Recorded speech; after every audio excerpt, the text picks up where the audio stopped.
Hi everyone, my name is Dr. Matt Williams. I'm a tutor in politics and what is known as the Access Fellow here at Jesus College at the University of Oxford.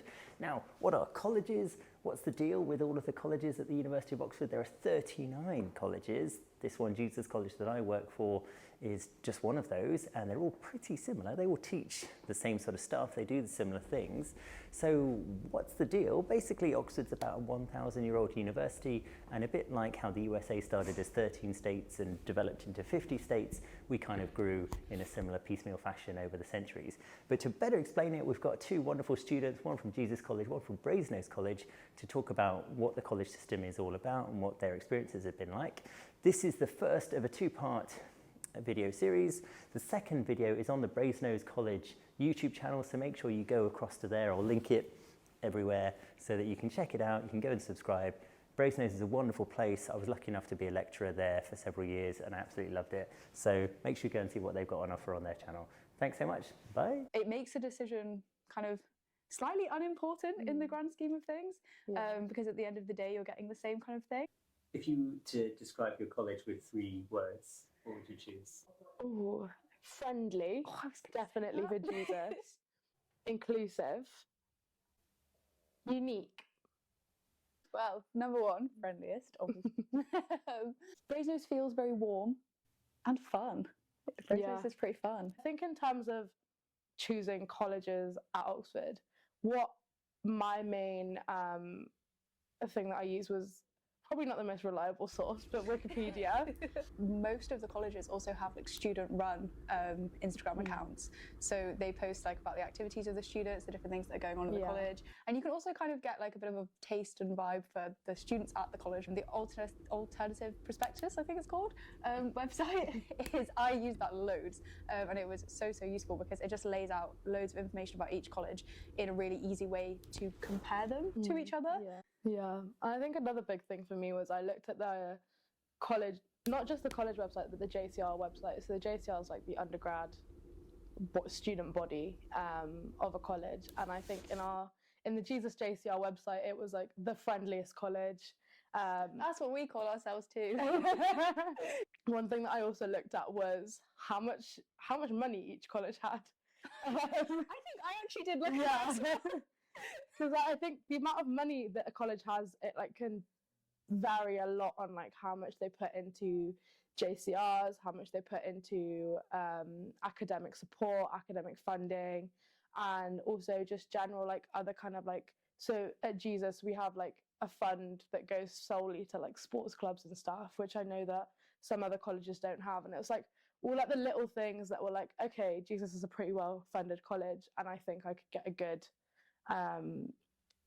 college life out of it. Some of the richer ones tend to be the smaller ones, a bit like Brasenose, I guess, and therefore we tend to like we don't have the space to have like all the facilities as newer ones like Cats, which tend to be like slightly less rich simply just because they're newer and don't have the same like build up of endowment. There's definitely pros and cons to each, and you get a slightly different experience in each sense, and different things are right for different people. There's a lot of like trade-offs. So like you could live a little bit further out, and when we say further out, we mean like what, a 5-minute walk away? No, literally, like I see the furthest college is what, like 25 minutes away from like the main library or something. Yeah, because the colleges are more similar, they are different. Like that's what we, I think, have discovered, and like what we say to people when they ask us about which college should I choose and all that kind of thing. It does mean that, like you were saying, it's details that really set each of the colleges apart. Even though each college has its unique and like individual sort of atmosphere and quirks and traditions and things like that, they all provide the same thing. They all give you a college community.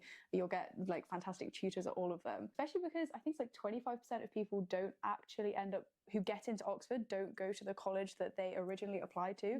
But then everyone that I've spoken to that has happened to has absolutely loved the college that they have ended up at. It makes a decision kind of slightly unimportant in the grand scheme of things, because at the end of the day, you're getting the same kind of thing. There'll be some that are a little bit further out, but their grounds will be like massive. Like Worcester has very pretty gardens, whereas say like Exeter is right in the centre, but it doesn't have like acres of gardens and like waterfalls. And I think Magdalen has like a deer park, but it's also a little bit further out from the centre. So it's kind of like a trade-off between just see what's important to you. If you think a lot of green space is like good for like, I guess like your mental health and like you just wanting to go out in the summer and stuff, it might be worth like exploring like what colleges have what. I think also like getting a way to kind of get to know a little bit is just talking to people who have been there. Like there's a lot of people with like public Instagrams, maybe like LinkedIn as well. Also, another thing that I looked at was obviously some colleges are like quite big in terms of the cohort size. I think maybe like 200 people in a year in a college, and then others are really small, like 70, 75 people.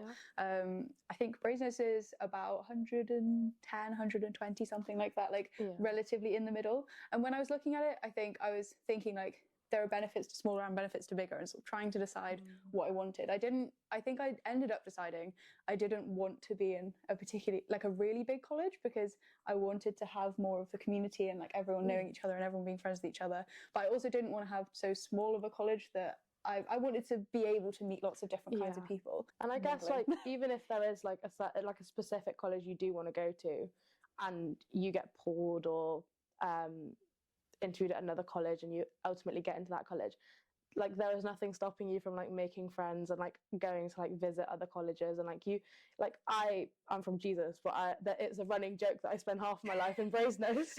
Brasenose and Jesus are quite strange names for a college, and could be quite off-putting for some people who don't know about Oxford. What would you say to someone who's a bit concerned about what the names could mean? I think the names are they probably originate from some tradition that was made about 500 years ago. Like, I'm not entirely sure where Jesus came from, apart from the obvious being the religion and the man. But I think Brasenose is something about a brass knocker or... Yes, so... and the door knocker, it's said, is about 500 years old, I think. And before Brasenose became a college in 1509, we were sort of like a kind of residence for academics. And on the front of the door for the college was this door knocker. So when we did become a college and they were looking for something to call it, they came to the knocker, and it's kind of like an animal, and it's made of brass. So it's meant to sort of be like a brass nose, brazen nose, that sort of thing. It's like fun stories, it's silly traditions, and stuff like that make up, I think, a lot of the names of the colleges. As far as my knowledge goes, I don't think there's anything significant about the name that like hinders or affects your pretty much Oxford experience of any sort. All of the names like Jesus and all of the saints and Christ Church and like Trinity and really religious names like that, I think that's more because the university was originally founded for like the study of theology, as was most of the academics before the Enlightenment, I think. What one change would you make today to instantly improve your college? I have two things, actually. Cheeky. I think one is Jesus is very, very central. So literally on the crossroads of two of the busiest streets in Oxford. And as it is very central, it's not got a lot of land with it. So we have a first quad and a second quad that are like our green spaces. And I think going around other colleges such as John's and Worcester and Magdalen, like you see like the meadows that they have. I wish that Jesus second year and third year and fourth year accommodation for undergrads was closer to college. Brasenose is like Jesus, it's central, it's old, it's got the city very much around it, so it's not that big, and it's, you know, it's still big enough, it's big enough kind of thing, but it would obviously be really nice if we could also have like a big like garden quad or something like that. We don't have, again, space-wise, we don't have like a super new like swanky building like Jesus does, like Trinity does, that kind of thing, with like fancy like, I don't know, lights and lecture theatres and things like that. I don't know, I think that would be quite cool.